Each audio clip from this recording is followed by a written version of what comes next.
Welcome to CMD news. నా పేరు కామాక్షి. నేటి వార్తా విశేషాలు. సమాజంలో అత్యున్నత గౌరవం గురువుల సొంతమని కావలి ఎమ్మెల్యే దగ్గుమాటి వెంకట కృష్ణారెడ్డి తెలిపారు. ఆదివారం కావలి పెన్షనర్స్ భవనం నందు బీటీఏ 25వ ఆవిర్భావ దినోత్సవ వేడుకలు ఘనంగా జరిగాయి. ఈ కార్యక్రమానికి ముఖ్య అతిథిగా ఎమ్మెల్యే దగ్గుమాటి వెంకట కృష్ణారెడ్డి హాజరైనారు. బీటీఏ సంఘం ఉపాధ్యాయుల గొప్పతనాన్ని చక్కగా వివరించారు. ఉపాధ్యాయులైన వారు జీవితానికి అంకురం వంటి వారని, విద్యార్థుల జీవితాన్ని అత్యుత్తమంగా తీర్చిదిద్దగలవారని కొనియాడారు. గత ప్రభుత్వంలో టీచర్లు జీతాల కోసం ఎదురు చూసేవారని, నేడు 1వ తేదీనే జీతాలు అందుకుంటున్నారని తెలిపారు. టీచర్లకు, విద్యార్థులకు ఎలాంటి ఇబ్బందులు కలగకుండా విద్యాశాఖ మంత్రి లోకేష్ నిరంతరం కృషి చేస్తున్నారని కొనియాడారు. రాష్ట్ర ప్రధాన కార్యదర్శి చిట్టేటి రమేష్ మాట్లాడుతూ బీటీఏ సంఘం రాష్ట్రంలో బలమైన సంఘంగా, అంతేకాకుండా ఆంధ్రప్రదేశ్లోనూ తెలంగాణలోనూ కూడా బీటీఏ సంఘం ఒక మహాశక్తిగా ఎదుగుతుందని తెలిపారు. ఒక మహిళను రాష్ట్ర ప్రధాన కార్యదర్శిగా నియమించిన ఘనత ఒక బహుజన టీచర్ అసోసియేషన్ కి మాత్రమే దక్కుతుంది అని అన్నారు. రాష్ట్రంలో అనేక జిల్లాలలో సంఘం బలోపేతానికి రాష్ట్ర శక్తి వంచన లేకుండా కృషి చేస్తుందని, అదేవిధంగా బీటీఏ సంఘం ఆవిర్భవించిన నెల్లూరు జిల్లా సంఘానికి తలమానికంగా పనిచేస్తుందని వారు కొనియాడారు. జిల్లా అధ్యక్షుడు మణిసుబ్బు మాట్లాడుతూ నేటికి జిల్లాలోని 36 మండలాల్లో క్యాంపెయిన్ నిర్వహించి సభ్యత్వ నమోదు నిర్వహిస్తుందని తెలిపారు. జిల్లా ప్రధాన కార్యదర్శి మాట్లాడుతూ మాస ప్రసాద్ మాట్లాడుతూ జిల్లాలో అభివృద్ధికి రాష్ట్ర శాఖ సహాయ సహకారాలు అందించాల్సిన అవసరం ఎంతైనా ఉందని వారు తెలిపారు. రాష్ట్ర నాయకులు విధిగా సంఘ సభ్యత్వ కార్యక్రమాల్లో మండల కార్యాలయంలో విధిగా పాల్గొని జిల్లాని ముందు వరుసలో ఉంచాలని, అన్ని మండలాల్లో క్యాంపెయిన్ నిర్వహించి సత్తా చాటే విధంగా రాష్ట్ర నాయకత్వం మార్గదర్శకం చేయాలని కోరుకున్నారు. ఈ సందర్భంగా అనేక మంది రిటైర్డ్ అయిన ఉపాధ్యాయులను, రాష్ట్ర నాయకులను ఘనంగా సత్కరించడం జరిగింది. ఈ కార్యక్రమంలో రాష్ట్ర అసోసియేట్ అధ్యక్షులు పల్లం వేణుగోపాల్, రాష్ట్ర కోశాధికారి పి ఆదినారాయణ, రాష్ట్ర వర్కింగ్ ప్రెసిడెంట్ ముసలయ్య, రాష్ట్ర ఉపాధ్యక్షులు వరుసగా మనోజ్ కుమార్, పి లక్ష్మయ్య, కట్టా రమేష్, ఎం భాస్కర్, వెంకటేశ్వర్లు మరియు రాష్ట్ర కార్యదర్శులు, జిల్లా నాయకులు, జిల్లాలోని అన్ని డివిజన్లోని మండలాల సభ్యులు అధిక సంఖ్యలో పాల్గొన్నారు.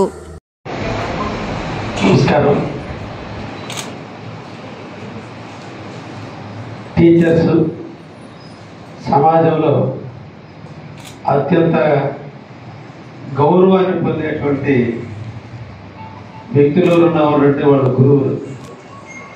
తల్లి తండ్రి మాటలు నడక నేర్పితే జ్ఞానాన్ని నేర్పేది గురువులు. అటువంటి గొప్ప వృత్తిలో ఉన్నటువంటి టీచర్స్ అందరినీ కూడా పేరు పేరున అభినందిస్తున్నా. ఇది జీవనోపాధి కోసం మనం ఉద్యోగం చేస్తున్నా, కానీ ఉద్యోగ ధర్మంలో మనం చెప్పిన పాఠాలు, మనం చెప్పిన విధి విధానాలు, మనం నేర్పిన క్రమశిక్షణ, మాట్లాడే తత్వం, కమ్యూనికేషన్ స్కిల్స్, డెసిషన్ మేకింగ్ ఎలా తీసుకోవాలని నేర్పినటువంటి జ్ఞానం, ఎలా మోటివేట్ చేయాలన్నటువంటి నేర్పిన విద్యార్థి దశలో, అంకుర దశలో వాళ్ళకి నేర్పినటువంటి లక్షణాలే వాళ్ళ జీవితానికి ఒక సోపానం అవుతాయి. అటువంటి అంకుర దశలో గురువులుగా ఉన్నందుకు మిమ్మల్ని అందరినీ కూడా పేరు పేరున మరొక్కసారి ధన్యవాదాలు తెలియజేస్తున్నాను. రెండోది, అంబేద్కర్ గారు ఒక గొప్ప వ్యక్తి. ఎంత చెప్పినా తరగని గని. ఆయన గురించి ఎంత మాట్లాడినా చాలా తక్కువే. ఒక మహోన్నతమైన భావాలు కల వ్యక్తి. ఆయనను పుణుకుపుచ్చుకొని ఆయన యొక్క రాజ్యాంగాన్ని మనం అమలు చేసుకొని ఈరోజు మనం గణతంత్ర దేశంగా, సర్వశక్త సామ్యవాద లౌకిక ప్రజాస్వామ్య గణతంత్ర దేశంగా 1950 జనవరి 26తో ప్రారంభమైనటువంటి భారతదేశం ఈరోజు కొన్ని విభిన్న భాషలతో, విభిన్న మతాలతో, విభిన్న ఏరియాలతో ఈరోజు విరాజులతో ఈరోజు ప్రపంచానికి ఒక మార్గదర్శిగా దేశంగా అభివృద్ధి చెందుతుందంటే దానికి ప్రధాన సృష్టికర్త డాక్టర్ బాబాసాహెబ్ అంబేద్కర్. మనం దేవుళ్ళను చూసాము, అల్లాను చూసాము, యేసుక్రీస్తుని చూసాము. వాళ్ళందరూ ఎలా ఉంటారో మనకు తెలియదు. కానీ ఈ సమాజంలో మనం చూసిన వ్యక్తి ఈ దేశానికి స్వాతంత్రంలో నిరంతరం కృషి చేసిన గాంధీ మహాత్ముడు, 2 రాజ్యాంగాలు ఇచ్చి మనందరం నడిపేటువంటి భావాలను పెంచిన అంబేద్కర్ గారు. వారి ఆశయాలను కొనసాగిస్తూ ఈ రోజున మనందరం కూడా జీవిస్తున్నాం. నేను కులాలకు వ్యతిరేకం, నా భావాలు కులాలకు వ్యతిరేకం. పుట్టేటప్పుడు అందరికీ దేవుడు చేతులు, కాళ్ళు, ముక్కు, నోరు ఇచ్చాడు. ఎప్పుడో పూర్వకాలంలో ద్రవ్య వినిమయం లేని రోజుల్లో, డబ్బు లేని రోజుల్లో వస్తు మార్పిడి విధానంలో ఆ రోజున ఊరందరూ కూడా కూర్చొని సమిష్టిగా కూర్చొని ఎవరు ఏ పని చేద్దాం అనుకున్నప్పుడు ధైర్యవంతులుగా ఉండేవాళ్ళని ధైర్యంగా ఉండేటట్టు, కాపలా కాసేవాళ్ళని కాపలా కాసేటట్టు, పంటలు పండించేటట్టుగా ఒక్కొక్కరికి వృత్తి కేటాయించారు తప్ప కులాలు అనేవి లేవు అనేది నా నమ్మకం. మనం పూజించే దేవుళ్ళకి కులాలు లేవు, మనకెందుకు కులాలు? ఒక్కటే. ఈరోజు స్నేహం చేసేదానికి కులం, ఓటేసేదానికి కులాన్ని చూస్తున్నారు తప్ప మనం జబ్బును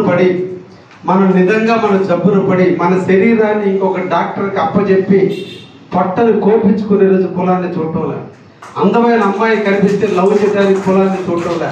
ఒక్క కర్మ ఈ రాజకీయాల వల్లే ఈ కులం వచ్చింది. ఇది ఊర్లో వచ్చింది, ఎవరిలో వచ్చింది మనం కూడా ఒక్కసారి ప్రక్షాళన చేస్తే చదువుకున్న వాళ్ళలోనే వస్తుంది. ఒకప్పుడు గ్రామాలుంటే చిన్నాయిళ్ళు, పెదనాయిళ్ళు, అక్కలు, బావలు అనుకుంటూ ఒక ఇంట్లో శుభకార్యం ఉంటే అందరూ కూడా అటెండ్ అయ్యేటువంటి పరిస్థితి. ఈరోజు ఖండాంతరాలు దాటి, దేశాలు దాటి, ప్రపంచ నలుమూలకి వెళ్ళి అక్కడ ఉద్యోగాలు చేసి అక్కడ ఉన్న వాళ్ళు ఈరోజు కులాల ప్రకారంగా, వర్గాల వరగా ఈరోజు విభజించుకుంటూ పోతుంది వ్యవస్థని. మనం ఎటుపోతున్నాం? అంబేద్కర్ గారి ఆశయాలు ఎటుపోతున్నాయి? అందరం ఉన్నాళ్ళు, మనం కూడా కులాల వారిగానే ఒక్కొక్కరు విడిపోతున్నారు.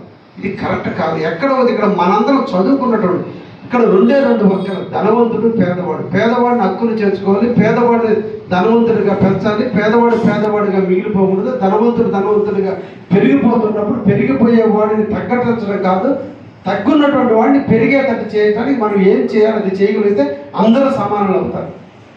అది వదిలేసి ఇంకా కూడా కులాల మీద అందరూ కూడా నడుపుకుంటున్నారు. ఇది రాజకీయ నాయకుడికి ఒక అస్త్రం అయింది. కులం పేరు చెప్పగానే ఓట్లు, రెడ్లు అనగానే రెడ్లు, కమ్మోళ్ళు అనగానే కమ్మోళ్ళు, ఇది అనగానే ఇది సంస్కృతి కాదు. ఇది అందరూ మనం రూపుమాపాల్సినటువంటి అవసరం ఉంది. యథేచ్ఛగా ఏ రికమెండేషన్ లేకుండా నాకు చేతైనంత వరకు పని చేసేదానికి ఎప్పుడు మా ఇంటి డోర్లు ఎప్పుడు తెలిసి ఉంటాయి.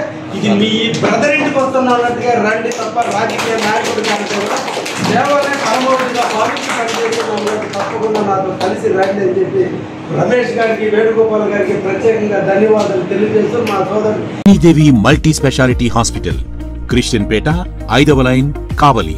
Doctor Battina Narendra Babu, MBBS, MS, general and laparoscopic surgeon. మా హాస్పిటల్ నందు అందించు వైద్య సేవలు: లాప్రోస్కోపిక్ ద్వారా అపెండిసెక్టమీ, 24 గంటల కడుపు నొప్పికి చికిత్స, హెర్నియా మరియు పిత్తాశయంలో రాళ్లు తీయబడును, డెంగ్యూ, మలేరియా, టైఫాయిడ్, వాంతులు, విరోచనాలు మరియు అన్ని రకాల జనరల్ కేసులకు వైద్యం చేయబడును. పేగు రంధ్రం పడుట, పేగు మెలికపడుట, పేగుపూత, వర్బీజం, హెర్నియా, నరాలు ఉబ్బడం, హైడ్రోసిల్, థైరాయిడ్ ఆపరేషన్లు చేయబడును. పైల్స్, మొలలు, ఫిషర్, లూటీ, లైపోమా, కొవ్వుగడ్డలు, వీటికి చికిత్స చేయబడును. కడుపులో పేగుపూతకు ఎండోస్కోపిక్ చేయబడును. శరీరంలో ఇతర కురుపులకు వైద్యం చేయబడును. అన్ని రకాల పాయిజన్ కేసులు చూడబడును. పాము కాటు, తేలుకాటుకు ప్రత్యేక వైద్యం. మా హాస్పిటల్స్ ప్రత్యేకతలు: ICU, lab, AC and non AC rooms, 24 గంటలు మెడికల్ షాప్. అత్యవసర కేసులు అన్ని వేళలా చూడబడును. Malinidevi multi speciality hospital, Christian Peta, 5వ లైన్, కావలి. ఫోన్ నంబర్స్ 9398665676 మరియు 08626245166.